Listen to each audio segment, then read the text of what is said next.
चतुर बंदर और लालची शिकारी। बच्चों, आज की कहानी में है मजा भी, मस्ती भी और एक प्यारा सा सबक भी। तो तैयार हो जाओ एक नई रोमांचक यात्रा के लिए। एक दिन की बात है, एक सुंदर सा जंगल था जहाँ सभी जानवर खुशी खुशी रहते थे। उस जंगल में एक चालाक बंदर बबलू भी रहता था। बबलू पेड़ों पर उछलता, कूदता और सब जानवरों से दोस्ती रखता। एक दिन जंगल में एक लालची शिकारी आ गया। वह जानवरों को पकड़ना चाहता था ताकि उन्हें बाजार में बेच सके। उसने एक जाल बिछाया और उसमें केले रख दिए क्योंकि उसे पता था कि बंदर को केले बहुत पसंद हैं। बबलू ने दूर से केले देखे।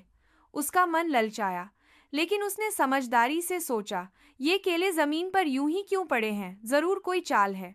फिर उसने एक तरकीब सोची। वह पेड़ पर चढ़ गया और ऊपर से जोर से बोला, धन्यवाद शिकारी बाबू, इतने सारे केले पूरे जंगल के लिए। यह सुनकर खरगोश, हिरन, हाथी, सभी जानवर आ गए। सबने मिलकर केले खा लिए और जाल को फाड़ दिया। जब शिकारी वापस आया तो उसका जाल बर्बाद हो चुका था।